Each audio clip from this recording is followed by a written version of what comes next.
Well, it's back to the office again here at Wimbledon Channel, and I thought I'd give a very quick example of an exercise that I've been doing in class that I've really been enjoying with my Year 12 Legal Studies class. Now, this works for any class, and it's a very simple exercise to do, but you need to ensure that your class and the attitude of your class and the environment that you've been building with your class is one where students are open to feedback. And so what I do, I'll put some examples up over here.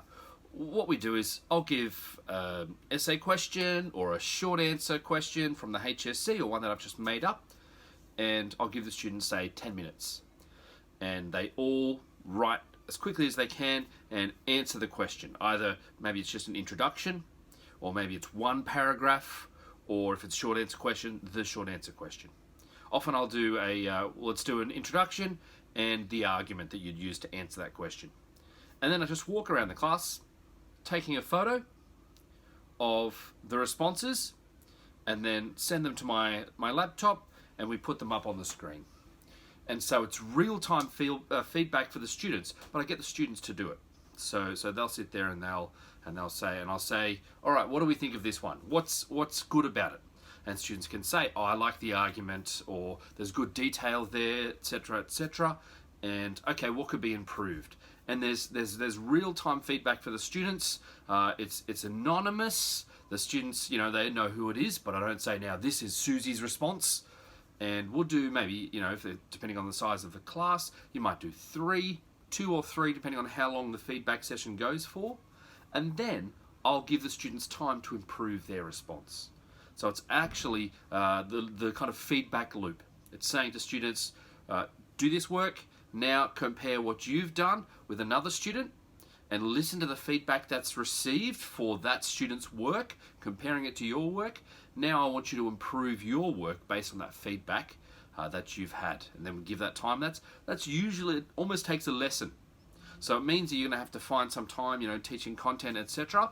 But it's a really good way of preparing for exams. It's a good way of students thinking about how they're writing and improves things like what kind of argument have they created there? Is that a strong argument? What are some issues with that argument? Is it too broad? What would you do? So it's rarely not related to the content. The students are usually learning more about the craft of constructing arguments, deconstructing questions. Often there might be a response and we say, oh, they've only answered one part of the question there, because it's saying, evaluate this based on that, etc., etc. So there's a really helpful exercise. I encourage you as a teacher to give it a go. It might seem scary at first for you and for your students, but if you kind of get in the habit of it, it can be a really, really helpful exercise to do. And you can even do things like, you've got 5 minutes to go, I'm going to give you the last 5 minutes, finish that for homework, bring it in the next day, and you start the lesson and you do like a quick 10 or 15 minute session. Let's look at one of them and talk about it. There's that feedback for homework, I want you to improve yours, and then you move on with the lesson. So it's a really nice way of you introducing feedback in a consistent way so that students can get a feel for other people's work, and they can start to really think about not just, this is a lesson where I receive content.